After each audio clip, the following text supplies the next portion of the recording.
வணக்கம். நான் லாவண்யா. குஸ்லி ஃபேமிலிக்கு அனைவரையும் வரவேற்கிறேன். கூட்டம் ஓட்டம் வருமா? ஓட்டு சீட்டாக மாறுமா? சீட் வந்தாலும் 1-2 வருமா? 10 சீட் அடித்தா பெரிய விஷயம், 15% அடித்தா பெரிய விஷயம், இவங்கெல்லாம் நிற்கவே மாட்டாங்க, வாஷ் அவுட் ஆகிடுவாங்க எப்படின்னு சொன்னவங்க பல பேருக்கு நடுவில் 100க்கும் மேற்பட்ட தொகுதிகளை வென்று தலைவர் விஜய் அவர்கள் 2 பெரும் கட்சிகளை தூக்கி அப்படி நசுக்கி அந்த பக்கம் போட்டார். நிஜமாவே பேசின அத்தனை வாடகை வாய்கள் யூடியூபர்ஸ், திமுக சைடும் சரி, நாம் தமிழர் கட்சி சைடும் சரி, மற்ற கட்சிகள்ல இருந்தும் சரி, அவங்களுக்கு எல்லாருக்குமே ஸ்லிப்பர் ஷாட். இந்த ஷாட் நிஜமாவே இந்த தோனி ஷாட் சொல்லுவாங்கல்ல, ஹெலிகாப்டர் ஷாட்ன்ற மாதிரி இது அந்த மாதிரியான ஸ்லிப்பர் ஷாட்.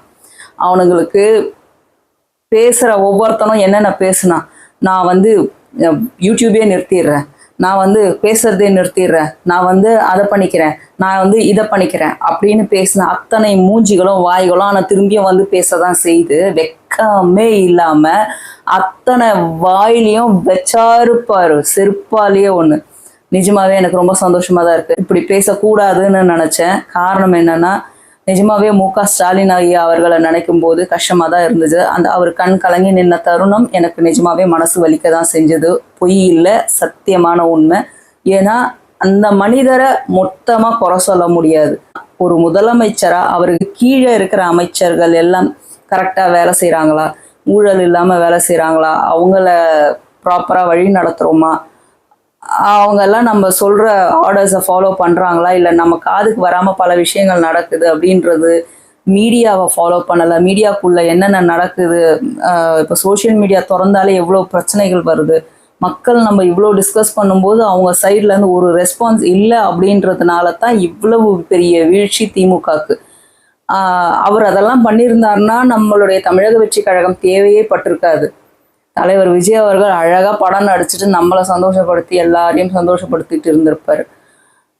இதெல்லாம் நடக்கலைன்றதால தான் தலைவர் விஜய் அவர்கள் அடுத்தது நாம் தமிழர் கட்சி சீமான் ஐயா இன்னைக்கு தான் வாழ்த்தே சொல்கிறாரு. ஆனால் நேற்றுலேருந்து அவன் கட்சி பேரை சொல்லிக்கிட்டு அந்த நாம் தமிழர் கட்சி வீழ்ந்ததுக்கு முழு முக்கிய காரணம் இந்த சாட்டை என்கிற சாக்கடை. இவன் இல்லைன்னா சத்தியமாக சீமான் அவர்கள் 8%லேருந்து 10%க்கு போய் இருப்பார் கண்டிப்பாக.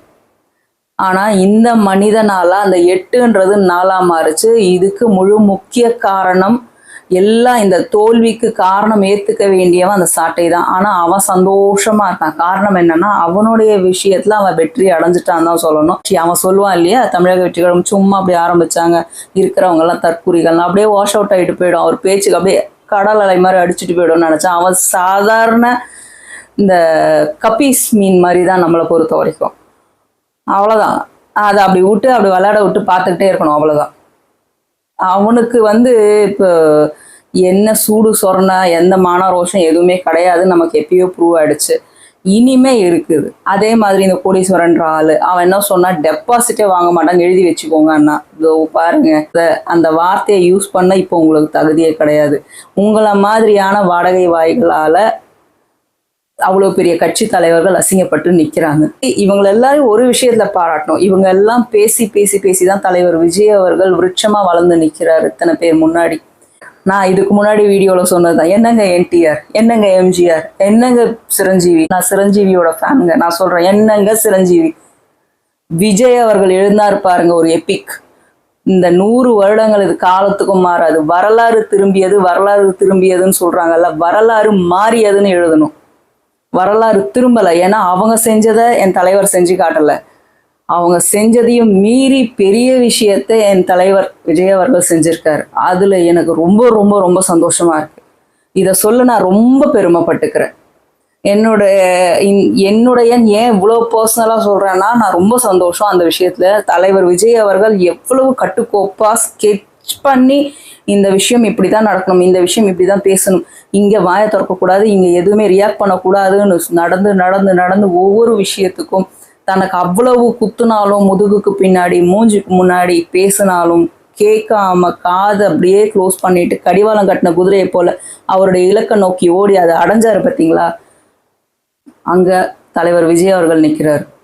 அவரை பார்த்து நம்ம அடுத்த சந்ததியினர் அந்த மாதிரியான ஒரு போல்டான அந்த டெசிஷன் எடுக்கிறதுக்கு தைரியமாக முன் வருவாங்க.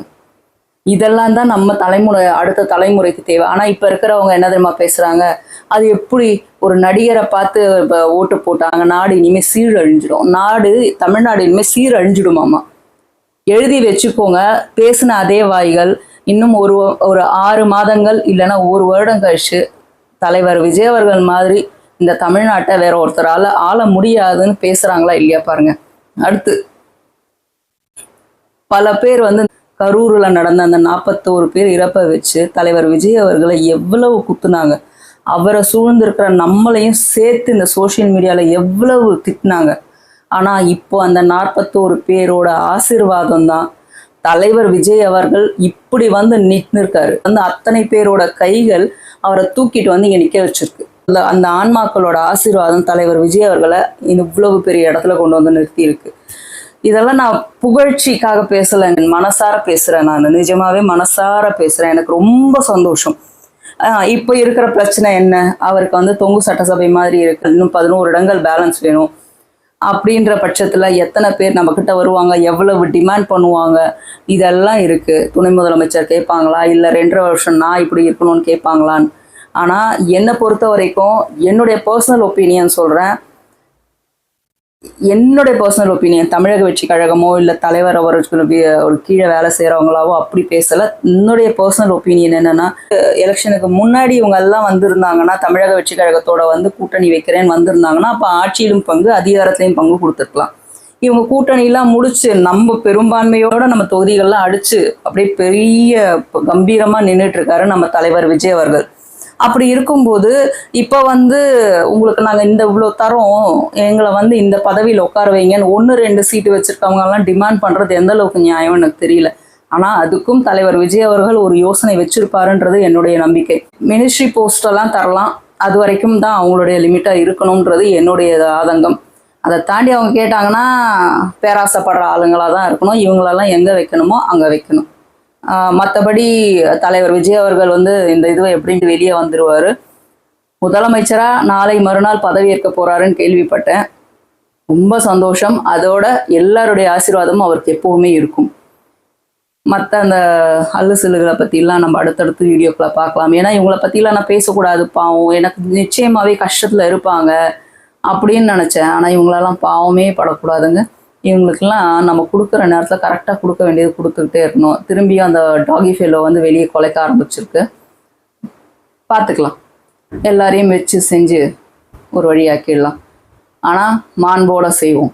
ஏன்னா நாங்கள் இப்போ பேசுறது ஒவ்வொன்றும் முதலமைச்சர் விஜய் அவர்களின் கீழே நாங்கள் பேச போகிறோம். அதனால் நிச்சயமாக மாண்போடு தான் பேசுவோம், பாயிண்டோட பேசுவோம், மேலும் பேசுவோம். நன்றி, வணக்கம்.